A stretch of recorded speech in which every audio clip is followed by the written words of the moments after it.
Atenção, emissoras da rede Jovem Pan News. Marcela Rau apresenta os principais assuntos do Brasil e do mundo. No ar, Jovem Pan, agora. Olá, muito boa tarde. Hoje é quinta-feira, dia 18 de abril de 2019, começando mais uma edição do Jovem Pan Agora. Estamos ao vivo em AM pelos nossos canais no YouTube, Twitter, Facebook, no site jp.com.br, em áudio e vídeo. Nós seguimos juntos até às 5 horas da tarde. Vamos aos destaques. Jovem Pan Agora. Ministro Marco Aurélio Mello, do STF, critica a decisão de Alexandre de Moraes, que mandou retirar textos da revista Cruzoé e do site O Antagonista, que ligam Dias Toffoli ao Odebrecht. Um membro da Suprema Corte classificou a medida como mordaça e disse que não cabia a instauração do inquérito pelo STF. Em evento em São Paulo, Jair Bolsonaro defende a mídia para que a democracia não se apague. O presidente ainda elogiou a imprensa e afirmou que espera que as pequenas diferenças com os meios de comunicação fiquem para trás. O governo avalia pedidos dos partidos para alterar texto da reforma da Previdência. Após a movimentação da oposição e do Centrão, a PEC deve ser votada na próxima semana na CCJ da Câmara. Morre segunda vítima dos 80 disparos realizados pelo Exército no Rio de Janeiro contra carro de família. O catador de lixo, Luciano Macedo, foi atingido no início do mês ao tentar ajudar os ocupantes do veículo.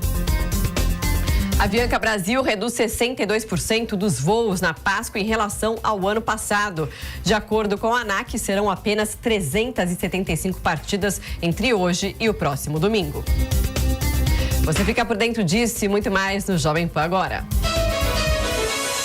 4 horas, 3 minutos e agora a gente conversa com a repórter Luciana Verdolim, direto de Brasília, porque a votação da reforma da Previdência na CCJ da Câmara, que ficou para a semana que vem, a gente vai falar sobre isso com a Luciana. Luciana, qual que é a expectativa agora do governo? Boa tarde para você. Boa tarde, Marcela. Boa tarde também aos ouvintes. Olha, a expectativa é o seguinte, o governo disse que agora vai, que é preciso votar, não dá mais para ficar adiando. A líder aqui do governo no Congresso, a deputada Joyce Hasselmann, ela até deixou muito claro que esses constantes adiamentos acabam prejudicando a discussão como um todo e que é preciso levar a voto. Se não tiver acordo, leva a voto. Aí a gente vê o que fica, qual será o resultado. Partidos do Centrão estão negociando com o Ministério da Fazenda alterações ainda na fase da CCJ no texto que foi encaminhado ao Congresso Nacional. O secretário de Previdência, Rogério Marinho, vai passar o final de semana analisando os pontos, fazendo aí revisões que forem necessárias e uma nova reunião já está marcada para a próxima segunda-feira. O que o pessoal está querendo? Eles estão querendo tirar do texto aquele fim da multa de 40% para aposentados. A avaliação é que isso não tem nada a ver com a reforma da Previdência, não deveria nem ter sido incluído no texto enviado ao Congresso. A questão da PEC da Bengala também tem uma previsão dentro da reforma da Previdência que a questão da idade máxima de aposentadoria para servidores, para o pessoal aqui do Executivo, Legislativo e Judiciário, poderia ser aumentada, não via PEC, mas sim numa lei complementar. Eles querem derrubar também esse posicionamento, a sinalização de que o governo estaria interessado em baixar a idade de novo, hoje é 75 anos, se baixar para 70 anos, pelo menos 2, 3 ministros do Supremo teriam que se aposentar compulsoriamente. A discussão é exatamente por conta dessa possibilidade. Eles querem também tirar da exclusividade. Na PEC diz que a exclusividade para discutir juridicamente a questões envolvendo aí a questão previdenciária da reforma da Previdência é a Justiça Federal aqui de Brasília. Querem acabar com isso, assim como o fato do Executivo ser a única entidade ali com responsabilidade, com possibilidade de mexer nas regras previdenciárias. Isso não envolve a questão da economia. pretendida pelo governo de R$1 trilhão.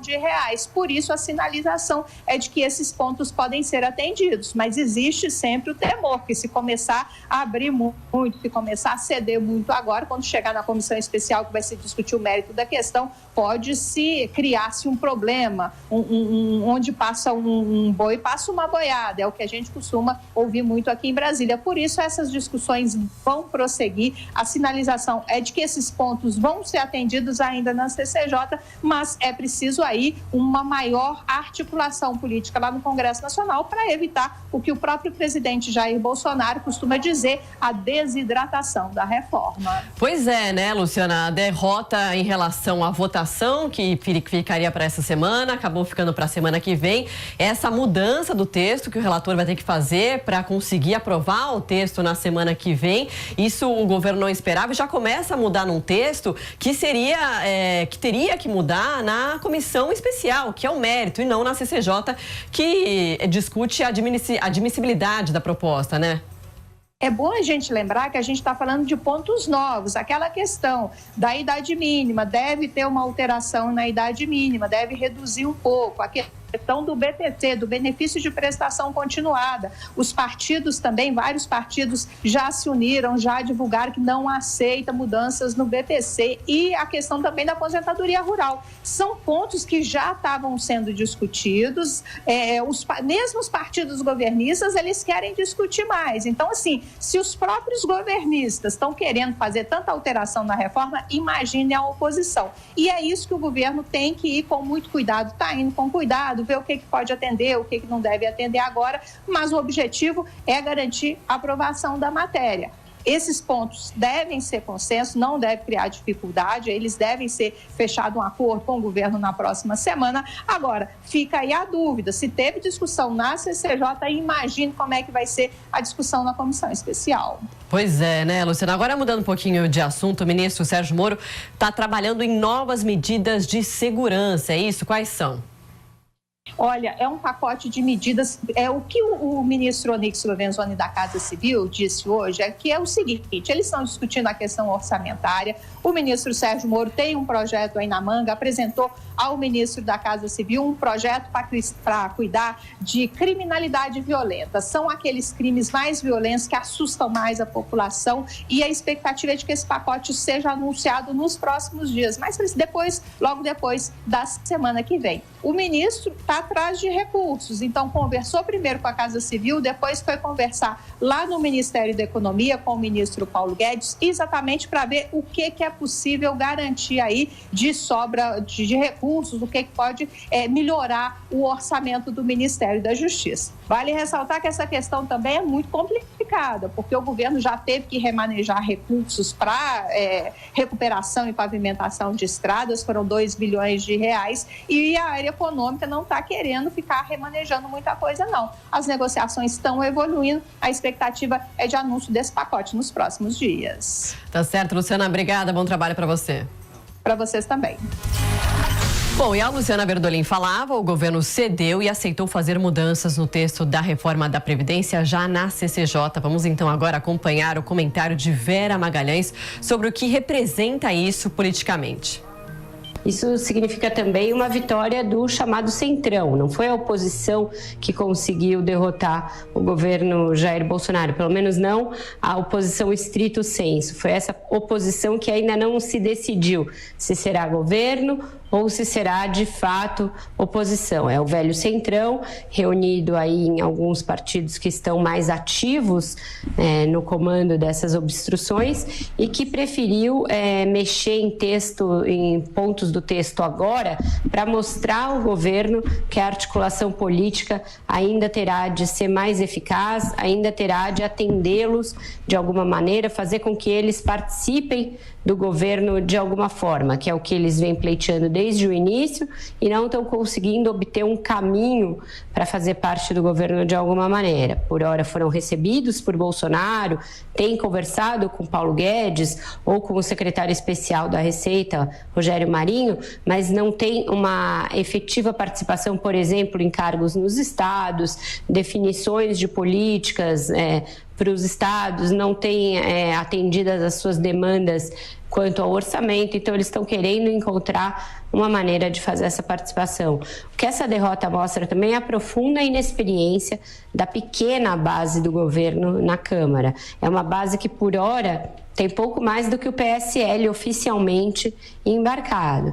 E esse PSL, eleito com o apoio das redes sociais, muito em virtude da superexposição dos seus deputados, ainda não entendeu que a função dos governistas em comissões e no plenário é acelerar as votações justamente para evitar obstruções desse tipo. Então, ficaram se perdendo nas manobras tanto da oposição quanto do Centrão, não souberam contrapô-las, não souberam usar o regimento a seu favor e o fato de serem maioria a seu favor para encurtar discussões, fazer com que as votações fossem mais rápidas. E agora a votação da reforma na CCJ, o primeiro passo, aquele que não costuma oferecer nenhuma dificuldade para governos bem articulados, ficou para depois da Páscoa.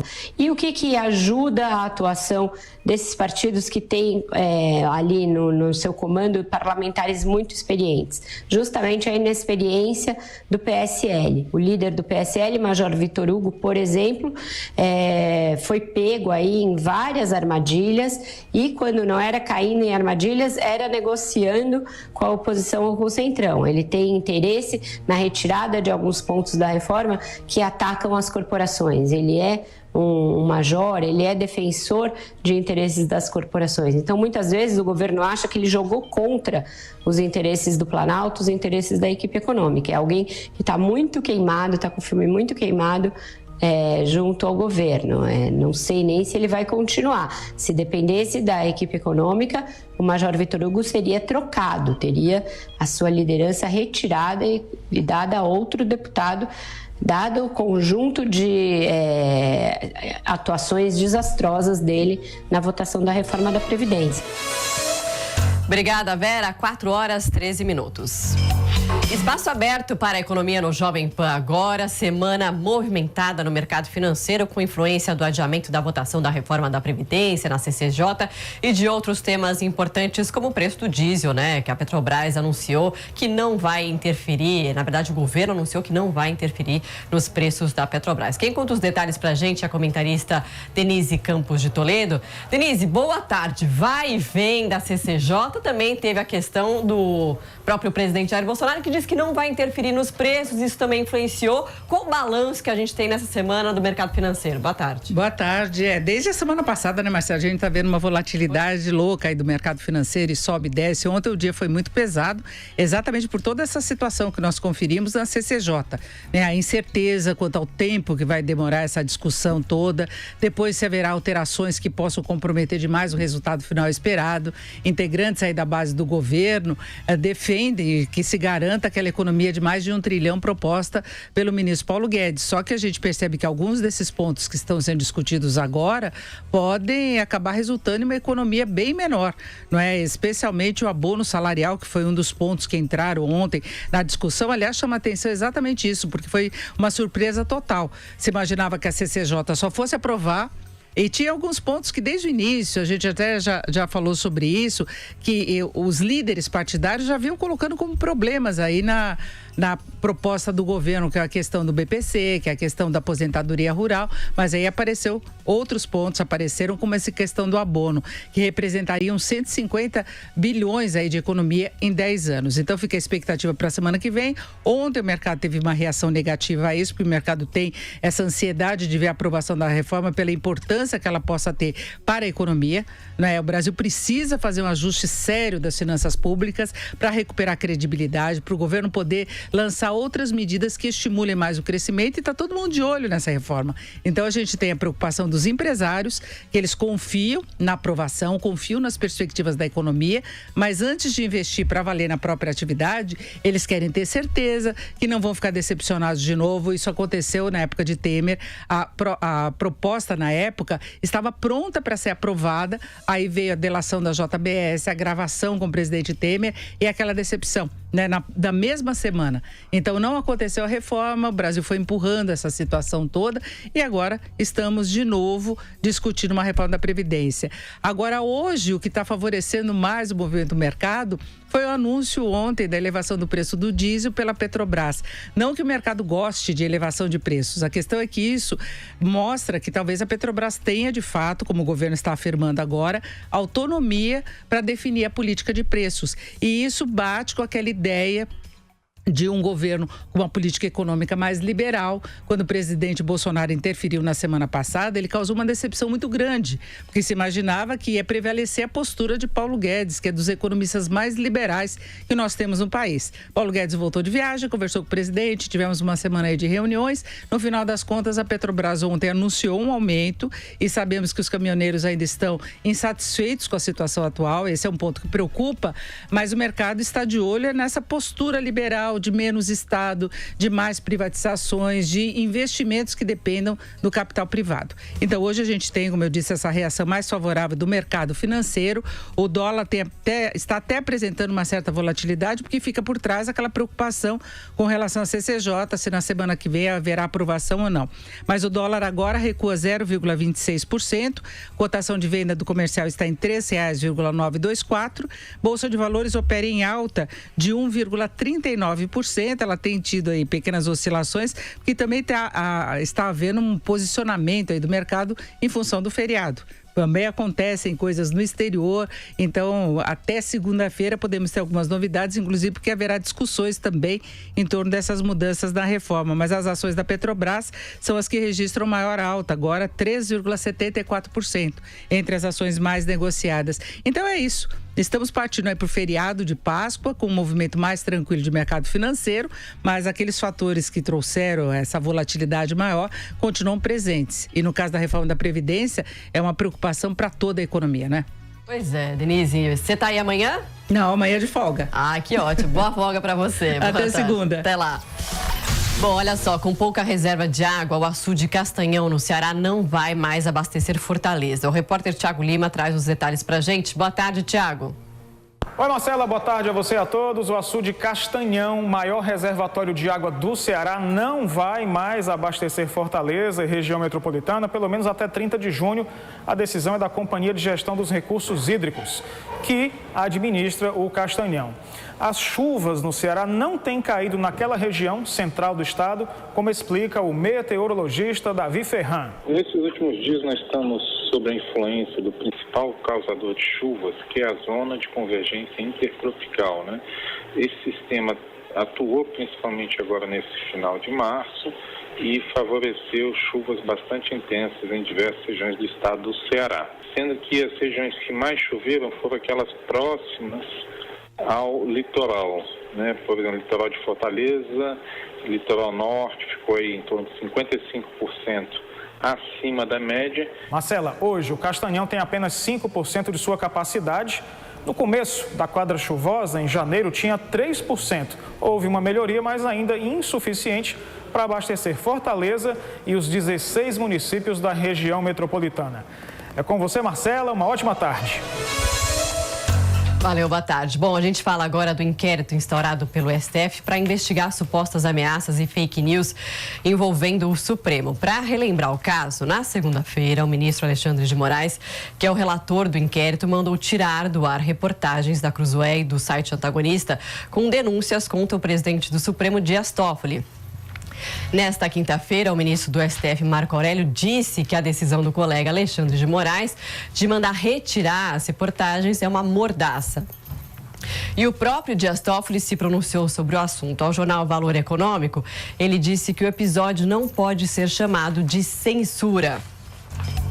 O presidente do STF também afirmou ao jornal que os veículos de imprensa orquestraram uma narrativa inverídica para constranger o Supremo e acusou a imprensa de ser comprada. Bom, eu recebo aqui no estúdio o Felipe Moura Brasil para comentar esse assunto. Boa tarde para você, Felipe. Boa tarde, Marcela. Estou até aqui com o celular na mão, com algumas anotações, porque as notícias sobre esse caso continuam saindo a todo momento. Pois é. Bom, como a gente resolve esse impasse? Ou como esse impasse será resolvido?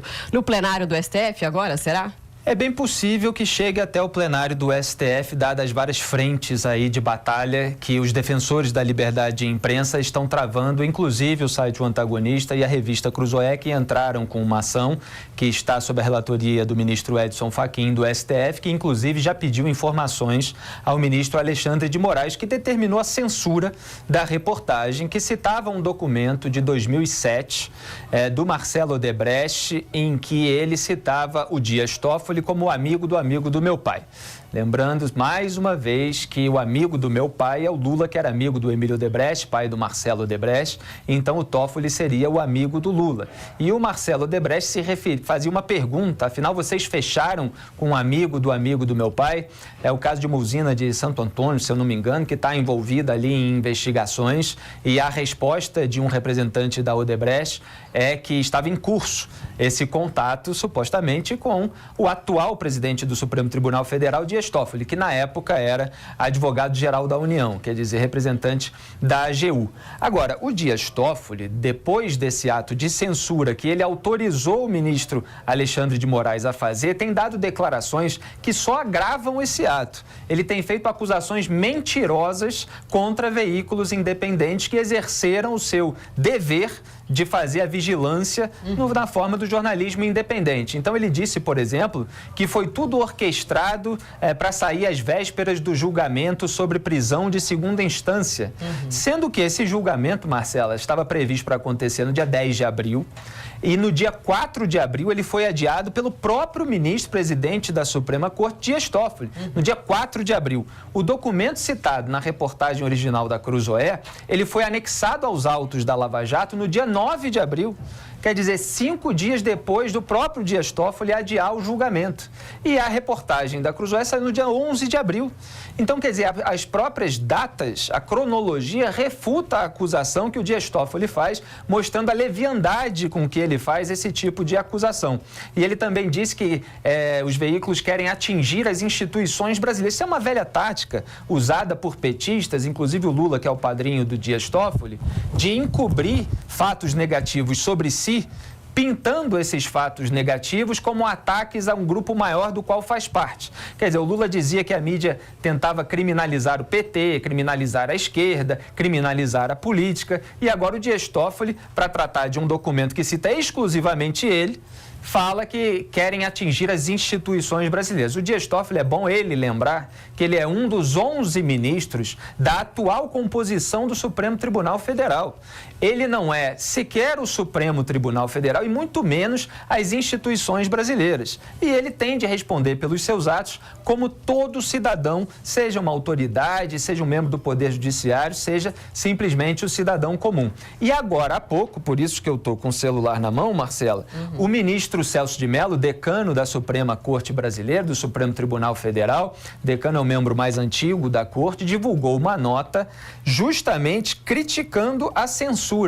Então, diz o Celso de Mello, vou ler alguns trechos aqui dessa nota, porque é muito importante, é um momento muito importante do país, esse é um dos casos de abuso de poder mais graves da história recente brasileira e o mais grave do ano de 2019, com certeza absoluta. Muito se dizia do Jair Bolsonaro, que chegaria ao poder e seria um ditador, mas quem está se portando como ditador é o ministro Dias Toffoli e o ministro Alexandre de Moraes. Então, o Celso de Mello, decano da Corte, diz: a censura, qualquer tipo de censura, mesmo aquela ordenada pelo Poder Judiciário, mostra-se prática ilegítima, autocrática e essencialmente incompatível com o regime das liberdades fundamentais consagrado pela Constituição da República. O Estado não tem poder algum para interditar a livre circulação de ideias ou livre exercício da liberdade constitucional de manifestação do pensamento ou de restringir e de inviabilizar o direito fundamental do jornalista de informar, de pesquisar, de investigar, de criticar e de relatar fatos e eventos de interesse público, ainda que do relato jornalístico possa resultar a exposição de altas figuras da República. Muito importante, aliás, essa ressalva. Então, a prática de censura, diz o Celso de Mello, inclusive da censura judicial, além de intolerável, constitui verdadeira perversão da ética do direito e traduz, na concreção do seu alcance, inquestionável subversão da própria ideia democrática que anima e ilumina as instituições da República. Então ele fala bastante a respeito disso. Eu vou pular um parágrafo para chegar ao último, que é muito importante. Eventuais abusos da liberdade de expressão poderão constituir objeto de responsabilização a posteriori. Sempre, porém, e é isso que a gente tem apontado aqui desde o primeiro dia, no âmbito de processos judiciais regularmente instaurados, nos quais fique assegurada ao jornalista ou ao órgão de imprensa a prerrogativa de exercer de modo pleno, sem restrições, o direito de defesa, observados os princípios do contraditório e da garantia do devido processo legal. Está aí uma nota exemplar do decano Celso de Mello. Eu critico muitas vezes por determinados votos, por determinadas decisões, assim como critico o ministro Marco Aurélio Mello, que também está se posicionando contra a censura. Então, quando eles acertam, a gente tende a elogiar. E é exatamente isso, quer dizer, você tem a liberdade de expressão e se o veículo ou o jornalista incorre em injúria, em calúnia, em difamação, abre-se um processo judicial em que ele se defende, ele mostra por que ele estava dizendo o que estava dizendo, de onde veio essa informação, o que ele quis dizer com a crítica, seja lá o que for, que for questionado durante esse processo. E no final se toma uma decisão, que não pode mandar tirar do ar sem direito nenhum à legítima defesa. Pois é, Marco Aurélio falou, agora Celso de Mello, como você leu a nota, também falou, fazendo duras críticas, condenando essa decisão, tanto do ministro Dias Toffoli quanto do ministro Alexandre de Moraes. Tem uma crise no Supremo, a gente vê uma crise, cada vez mais agora os ministros se manifestando. Eu fico pensando que onde pode chegar isso e se você acredita no impeachment dos ministros, né? Claro que não depende do STF, depende do Congresso, mas se você acredita nessa possibilidade. Olha, Marcela, a gente não pode nunca trabalhar com a nossa crença naquilo que vai acontecer como resultado de uma ação que seja legítima. A gente tem de pensar na ação, na legitimidade da ação. Então, pedir o impeachment de ministros do Supremo Tribunal que se comportam como ditadores, como censores, é um ato absolutamente legítimo. Isso precisa ser feito, porque isso é um abuso de poder intolerável, como estão mostrando, inclusive, seus próprios colegas de corte. Agora, o Senado Federal, evidentemente, tem uma tradição de rejeitar pedidos de impeachment e a gente sabe que na história recente e no atual Congresso, inclusive, há diversos senadores, além dos deputados, mas o caso de impeachment do ministro do Supremo cabe aos senadores, que são investigados, são alvos de investigação, têm rabo preso e ficam com medo de incomodar ministros do Supremo Tribunal Federal, de sofrerem retaliação em julgamento. Então há aquele grande acordão. E o Davi Alcolumbre, que chegou ao cargo de presidente do Senado Federal porque estava concorrendo com Renan Calheiros, não por ser um senador excelente, com um histórico limpo e tal, mas simplesmente porque a outra opção era o Renan Calheiros. Ele também ali é alvo de algumas investigações e fica difícil a gente acreditar que isso vai prosperar. Mas isso precisa ser feito sim. Assim como a CPI da Lava Toga, por exemplo, eu fiz várias ressalvas à CPI da Lava Toga, principalmente porque havia um escopo muito amplo. Eles falavam, vamos investigar pedidos de vista e tal. Certas questões que fazem parte do regimento interno do Supremo Tribunal Federal e que serviriam certamente para encobrir, para eles posarem de vítimas, de interferência de um poder no outro. Se você quer abrir uma CPI, você precisa ir em fatos específicos. Então, a própria revista Cruzoé havia divulgado que o ministro e atual presidente do Supremo recebe uma mesada, lá, se eu não me engano, era R$100 mil por mês, que vem via esposa. Isso é um fato a ser investigado. Os patrocínios do Instituto do Gilmar Mendes é um fato específico. Agora, nós temos um novo, que é o documento do Marcelo Odebrecht, perguntando ali sobre fechar um acordo com aquele que atualmente é o presidente da corte, o Dias Toffoli, citando o codinome dele, amigo do meu pai. Isso também é um fato específico que pode servir de base para a abertura de uma CPI. A CPI da Lava Toga foi encerrada, mas agora os senadores estão se movimentando para ver se reabrem. E cabe à população vigilante, crítica do Supremo Tribunal Federal, exercer a pressão popular para que essas iniciativas prosperem. Tá certo. Felipe Moura Brasil conversando aqui com a gente sobre essa crise no STF. Você volta às 18h nos Pingos nos Is. Até lá. Boa tarde para você. Boa tarde, Marcela. Eu volto às 18 horas e vamos ver se de fato vai chegar esse caso ao plenário e os outros ministros vão acabar contendo esses abusos do Dias Toffoli e do Alexandre de Moraes. Muito obrigado, sempre um prazer participar com você. Legal, tá certo. Bom, uma rápida pausa no Jovem Pan agora. A gente volta daqui a pouquinho com mais informações. Até já. Jovem Pan, agora.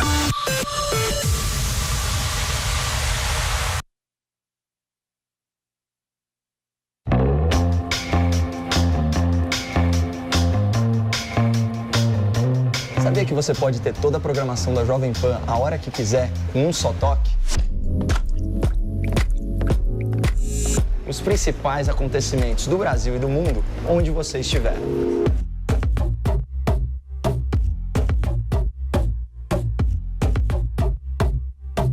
Uma programação repleta de notícias, esportes e muita opinião. Além, é claro, de todo o entretenimento da Jovem Pan.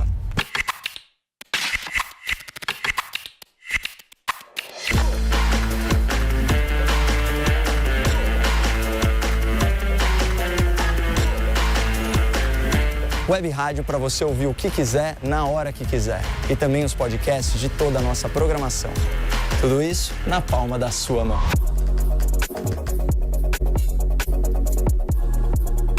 Programação 24 horas por dia, para que você tenha informação de qualidade em todo lugar.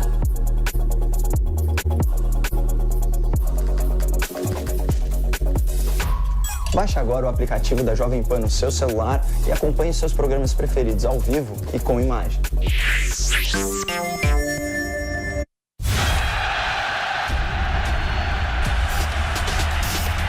A seleção de esporte da Jovem Pan preparou uma transmissão especialíssima para você. Vanderlei Nogueira, amigos da Jovem Pan, uma grande cobertura nesse domingo de futebol de decisão do Campeonato Paulista. Uma final em todas as competições que não acontecia desde 2012. Fique por dentro de tudo que rola no majestoso mais esperado dos últimos tempos. Os preparativos das duas equipes, entrevistas exclusivas, além, claro, de todos os detalhes deste grande duelo. Momentos antes da partida, os bastidores da decisão aqui São Paulo e Corinthians. Finais do Paulistão, não escapa nada aqui da Jovem Pan. Fique ligado, hein? Nilson César, grande expectativa para a decisão do campeonato e como o Espímpolo falou... Um dia histórico para a Jovem Pan no canal do YouTube, né? O Jovem Pan Esportes. E com a cobertura total e especialíssima da Jovem Pan. Futebol vai na Pan!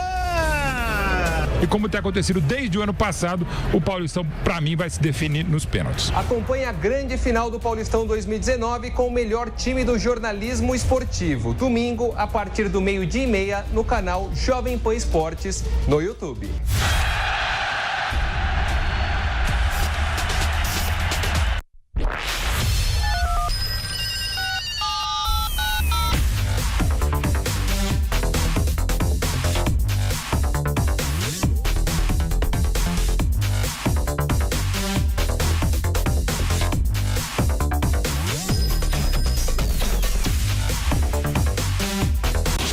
Jovem Pan, agora.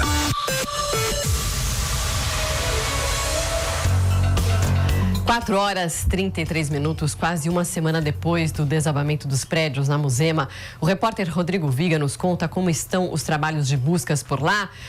Viga, boa tarde para você, como é que está a situação por aí? Tudo bem, minha cara Marcela, como é que você está? Tudo tranquilo ou não? Tudo bem, e você?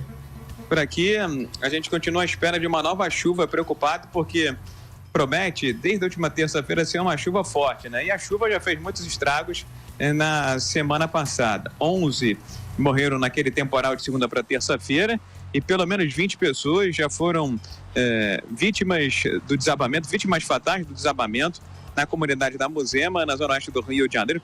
Ainda se procura por 3 desaparecidos. As fontes do Corpo de Bombeiros, aqui atrás, no quartel do Corpo de Bombeiros, já me disseram, viu, minha cara Marcela, que infelizmente não há sobreviventes, até já identificaram os locais onde estão os corpos dessas 3 pessoas, mas como eram pessoas que vinham no primeiro pavimento, no segundo pavimento, foram aquelas que receberam toda a carga, né, todo o peso do desabamento dos 2 prédios. Agora, é um trabalho que já está no 7º dia, indo para o 8º, para tentar retirar esses corpos dos escombros dos 2 prédios e também começar a avançar nas investigações em torno de responsáveis, donos de terrenos, donos desses 2 prédios e de outros que estão ilegais e irregulares na favela da Muzema, corretores de imóveis que faziam a compra e a venda desses apartamentos e também tentar se identificar, eu acho que é uma tarefa mais difícil, os milicianos que estão por trás de toda essa especulação, desse crescimento imobiliário, não só na favela da Muzema, mas em todas as favelas e comunidades dominadas pelo Estado paralelo formado pelos grupos paramilitares, pelas milícias. Marcelo. Viga, bom, vamos mudar um pouquinho de assunto, né? O prefeito do Rio de Janeiro, Marcelo Crivella, apresentou a defesa dele no processo de impeachment, não é isso? Exatamente. E normalmente, quando alguém é alvo de alguma acusação, qual é a primeira resposta, Marcelo? Não foi sou culpa culpado, minha, inocente. não tenho nada a ver com isso. Não sei de nada. Exatamente. Me baseei em fatos legais, não incorri em nenhuma ilegalidade, nenhuma infração. Posição das autoridades, né, Viga? Essa é uma frase clássica, né? Eu até brinco que nesses vários anos de Lava Jato aí, eu ainda não vi ninguém matar no peito e falar assim mesmo, de cara, né? Roubei, meti a mão na cumbuca mesmo, tô arrependido e agora vou devolver tudo. Você conhece alguém, Marcelo? Não já existe. sabe mais ou menos como é que é o protocolo da defesa. Normalmente é uma posição, inclusive, definida por advogados, não é nem mesmo pela pessoa que é vítima da denúncia, da acusação ou até mesmo do eventual réu. No caso do Marcelo Crivella, ele entendeu que não há ilegalidade, não há irregularidade na renovação do contrato de publicidade de duas empresas. Mas não é qualquer contratinho não, viu, Marcelo? Sabe quanto valia essa bolada da renovação do contrato, não? Quanto? Mais de 400 milhões de reais, Marcelo. E ele disse que se baseou em pareceres legais, que não enxergava nenhum tipo de infração à legislação, a renovação praticamente automática desses dois contratos. O problema é que as empresas têm uma ficha corrida longa, têm dívidas com o município do Rio de Janeiro e ainda tem contas a pagar também com o erário público, minha cara Marcelo. Pois é, Viga. Bom, para a gente fechar aqui a sua participação, a segunda vítima do fuzilamento do Exército no início do mês, né, que aconteceu no início do mês, faleceu hoje, não é isso? Exatamente. E a família está correndo contra o tempo para tentar numa véspera de feriado, que eu acho pouco provável, viu, Marcelo? Porque por aqui está tudo meio paradão, Rio de Janeiro tem muito militar, muito aposentado, muito funcionário público ainda, herança da época do Império, do Rio de Janeiro capital.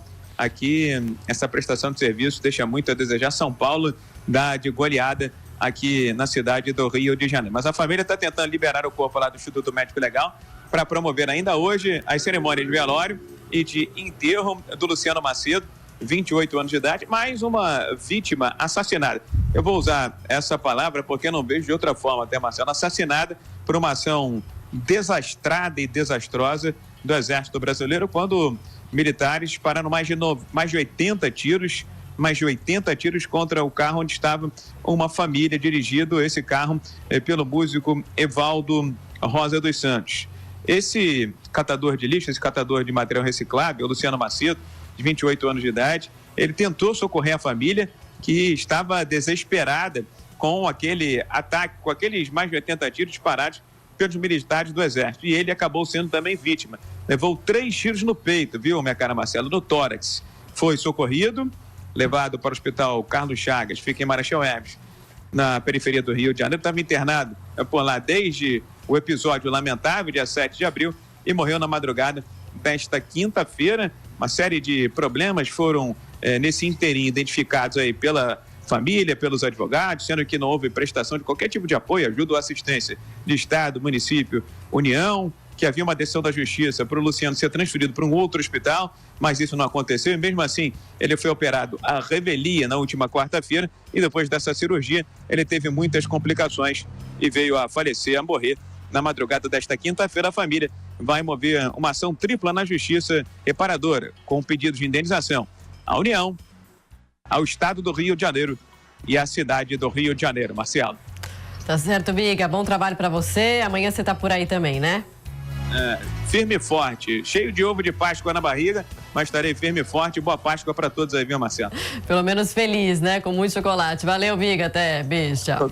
Valeu, Marcelo. E olha, moradores relatam insegurança na cidade de São Paulo. A reportagem é da Marcela Lorenzeto. Moradores, pedestres e motoristas relatam casos de furto e roubo nas principais vias de São Paulo. O Everaldo Silva trabalha no centro. Ele conta que o excesso de usuários de droga que praticam pequenos roubos preocupa bastante. Todo dia na empresa chegava alguém contando um relato de que foi roubado, que levou facada. Era casos bem cabulosos ali no centro. Mesmo com o policiamento, muitas pessoas que passam pela Avenida Paulista e outras vias da região central ainda têm a sensação de insegurança. Isso porque, mesmo sem dados oficiais sobre o aumento no número de furtos e roubos, relatos sobre casos desse tipo são facilmente encontrados aqui na região. E ontem estávamos aqui jogando, aí um homem passou e puxou o celular do outro cara e saiu correndo. Aí nisso os policiais estavam aqui, aí viu a muvuca correndo atrás e foi correndo atrás também. Este é o Leandro Ferreira, que passa quase todos os dias pela Paulista. Ele também dá uma dica para evitar furtos. O pessoal ficar mais atento, porque se der bobeira, ou é o pessoal andando de bike que puxa e sai correndo, ou então andando mesmo puxa e sai. Não tem jeito, infelizmente. No túnel que dá acesso à Avenida Paulista e à Avenida Doutor Arnaldo, muitos moradores de rua erguem cabanas. Usuários de droga também podem ser vistos na região. É neste ponto, principalmente, que pedestres e motoristas relatam casos de assalto e agressão. O mecânico automotivo Jefferson Araújo, por exemplo, conta que já viu casos como esse. Geralmente à noite, eram umas 10 horas da noite, pessoal mesmo, que moradores de rua pegam pedra, alguma coisa assim, jogam na frente, no vidro do carro e estouram e furtam e saem correndo, entendeu? Ali eu acho bem perigoso. Ali eu evito de passar a noite e quando tem ninguém assim na rua, eu nem passo por lá. Desde maio de 2017, quando houve uma polêmica ação na região da Cracolândia, os usuários de crack e outras drogas se espalharam pela cidade. Muitos deles encontraram na Paulista um novo local. O fluxo, como é chamada a aglomeração de usuários, é flutuante e costuma mudar de lugar. No entanto, alguns pontos da cidade seguem com um problema e a insegurança continua. Obrigada, Marcela. 4h42. Olha só, mais cedo o presidente Jair Bolsonaro participou de uma solenidade em São Paulo. O presidente defendeu a mídia e falou sobre a construção de colégios militares. O repórter Tiago Muniz esteve no evento. Eu converso agora com ele. Tiago, boa tarde. O que disse o presidente? Boa tarde, Marcela. Boa tarde a todos. O presidente Jair Bolsonaro fez afagos à imprensa e disse que a mídia é necessária para que a chama da democracia não se apague. O presidente da República deu as declarações nesta quinta-feira numa cerimônia alusiva ao Dia do Exército, realizada no Comando Militar do Sudeste, aqui em São Paulo. Lembrando que o Dia do Exército é só amanhã, mas o presidente vai pegar o feriado aí da Sexta-feira da Paixão, já está no Guarujá, inclusive, para descansar com a família. Então já participou de duas cerimônias, uma em Brasília ontem e agora em São Paulo nesta quinta-feira. Na ocasião, os militares homenagearam mais de 70 pessoas que eles consideram que tenham prestado serviços relevantes ao país e também à corporação. Entre os premiados estão personalidades da comunicação, como o comentarista da Rádio Jovem Pan, Marco Antônio Villa. O presidente fez questão de posar para os cinegrafistas junto com a colunista da TV Globo News, Natuza Neri, para dizer que estava de bem com os jornalistas. Em discurso, Jair Bolsonaro reconheceu que a relação atravessou alguns problemas, mas ressaltou o papel da imprensa. Prezados integrantes da mídia, que pese alguns percalços entre nós precisamos de vocês para que a chama da democracia não se apague. Precisamos de vocês cada vez mais. Palavras, letras e imagens que estejam perfeitamente emanadas com a verdade. Nós, juntos, trabalhando com esse objetivo, faremos um Brasil maior, grande e reconhecido em todo o cenário mundial. É isso que nós queremos. As pequenas diferenças fiquem para trás. O Brasil é maior do que todos nós juntos.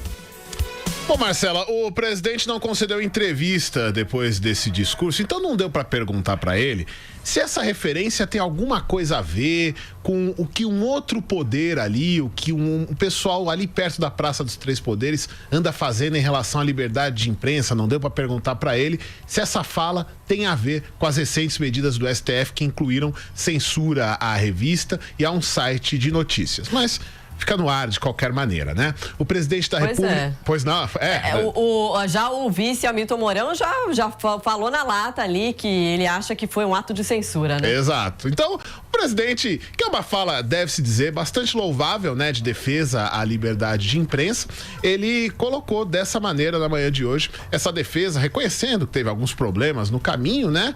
Guardemos aí a manifestação, o compromisso do presidente, que falou também sobre uma ideia de gestão questão, até é parte de uma promessa de campanha que ele realizou, que envolve os militares e a educação. Jair Bolsonaro prometeu a expansão dos colégios militares para todas as unidades da federação.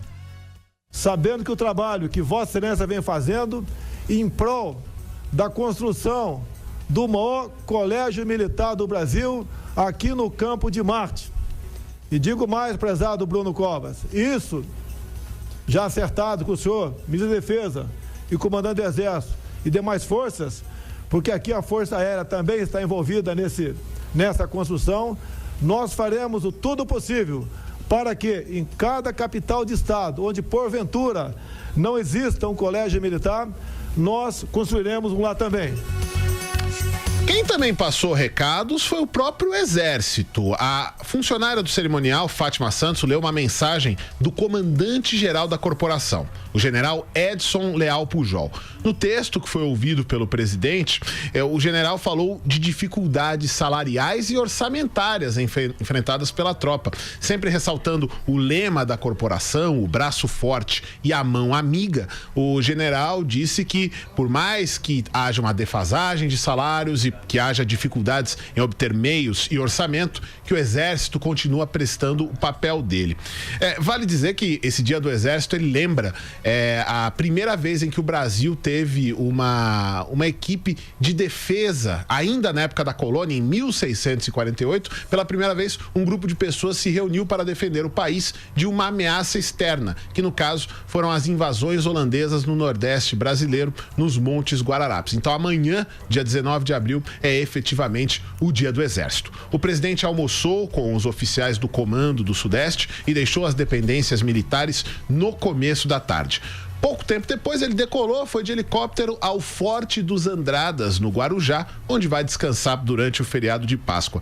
E uma pequena nota musical, Marcela, a banda do Exército fez questão de fazer um pequeno agrado ao presidente. Eles tocaram 2 músicas. Uma delas é a Canção do Paraquedista, que se refere ao regimento onde Jair Bolsonaro operou durante o tempo de exército. E a outra é bem conhecida do ouvinte Jovem Pan, que gosta de esportes principalmente. Eles tocaram para o presidente da República o hino do Palmeiras, da Sociedade Esportiva Palmeiras, time que está no coração de Jair Bolsonaro, Marcelo. Olha só, homenageando e agradando. Beleza, então, Thiago, obrigada pelas informações. Bom trabalho, boa tarde para você. Boa tarde. 4h48. Jovem Pan, pela reforma da Previdência. Vamos ouvir agora a opinião do presidente e CEO da MEN Latin América, Antônio Roberto Cortes.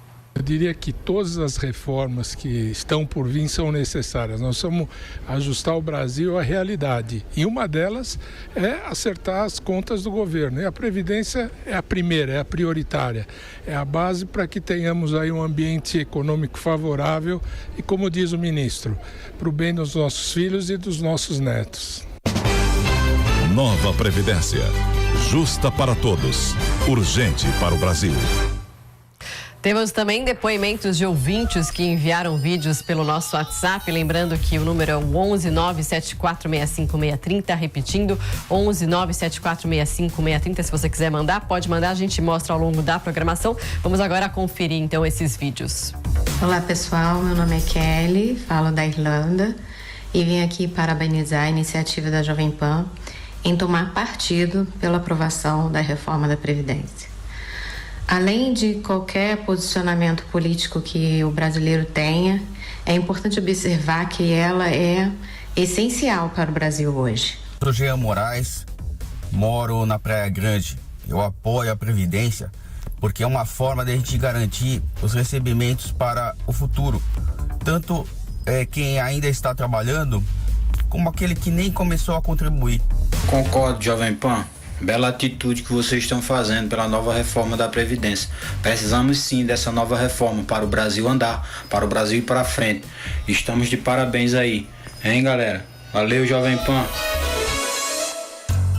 Vamos agora saber o que é notícia no mundo nesta quinta-feira, direto da redação da Jovem Pan. A Mariana Janjacomo traz os destaques internacionais.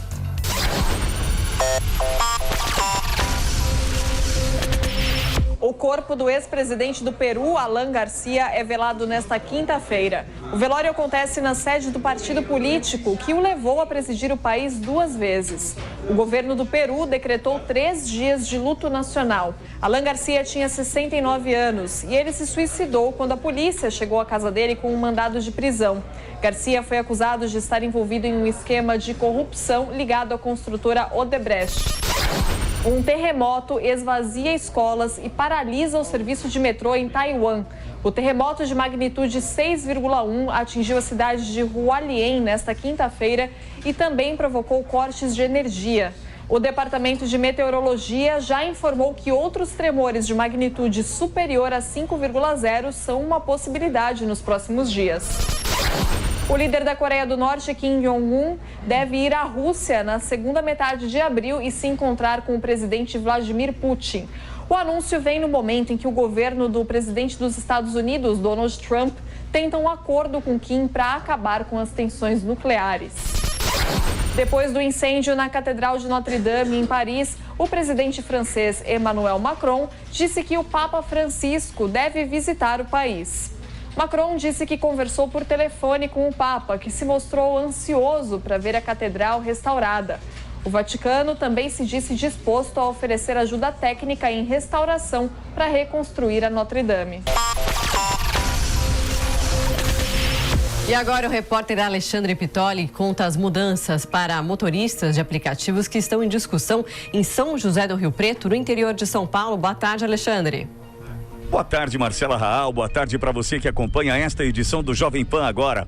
Marcela, aconteceu em São José do Rio Preto uma reunião entre a Secretaria de Trânsito da cidade e os motoristas de aplicativo para sugerirem, então, alterações no projeto de lei que regulamenta o serviço na cidade.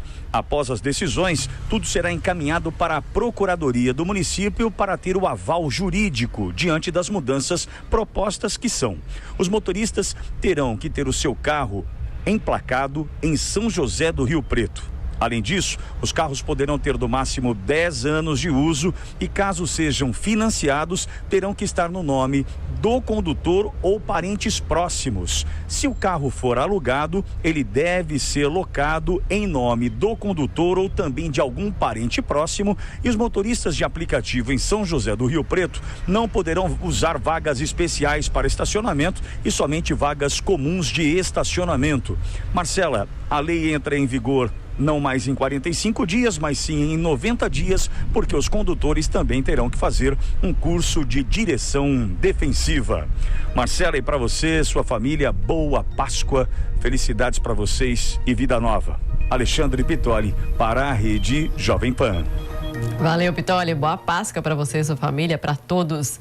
Olha só, 4h53, espaço aberto para o futebol no Jovem Pan. Agora, ontem tivemos a definição dos semifinalistas da Liga dos Campeões. O André Ranieri vai trazer para a gente, não é isso, André? É verdade. Boa tarde a você, Marcela Raal. Boa tarde também ao ouvinte da Jovem Pan aqui no Jovem Pan. Agora conhecemos, os 4 semifinalistas aí da Liga dos Campeões. Ontem tivemos 2 partidas, só a musiquinha de fundo, é uma música muito bonita. Tivemos 2 partidas ontem, eu gosto particularmente bastante. Aliás, tem um vídeo nas redes sociais que viralizou do filhinho, bebezinho chorando, e o pai vai lá e coloca a musiquinha da Liga dos Campeões e ele abre um sorrisão, e ele já se acalma na hora, né? É verdade. É uma boa estratégia aí pra quem tiver tendo problemas com o filho, coloca a musiquinha da Liga dos Campeões. Legal. E ontem tivemos 2 definições, as 2 últimas que faltavam.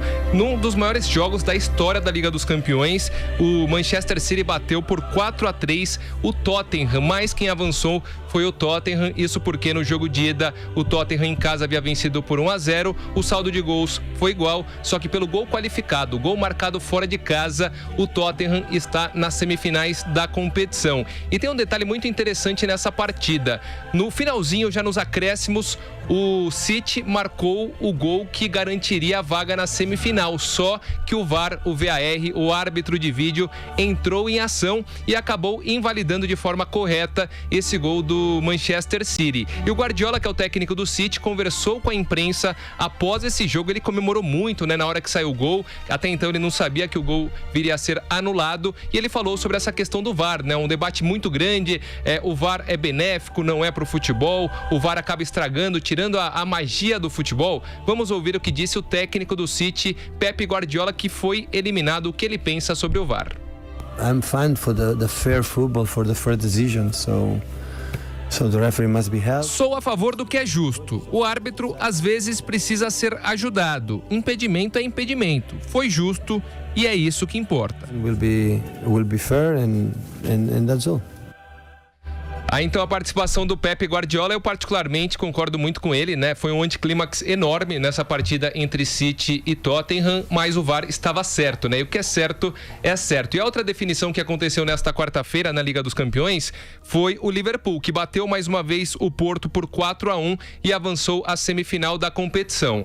As semifinais da Liga dos Campeões ficaram definidas da seguinte forma: o Tottenham enfrenta o Ajax e o Barcelona enfrenta o Liverpool. Tottenham e Ajax, Barcelona e Liverpool. E nesse momento, viu, Marcela, estão rolando as quartas de final da Liga Europa, que é o segundo torneio mais importante aí da UEFA, e alguns confrontos estão no intervalo nesse momento. O Chelsea vai batendo o Slavia Praga por 4-1, vai avançando à semifinal. O Frankfurt vai vencendo o Benfica por 1-0, mas pelo resultado no jogo de ida, o Benfica está avançando. O Arsenal vai batendo o Napoli e também avançando de fase. E o Valência vai vencendo o Villarreal e também avançando às semifinais da Liga Europa. Marcela. Legal, obrigada pelos destaques, André. Valeu, boa tarde para você. Ponto final no Jovem Pan agora. Fique agora com o programa 3 em 1. Obrigada pela sua audiência, participação, carinho. A gente volta na segunda-feira. Um ótimo feriado para você. Até lá. Tchau, tchau.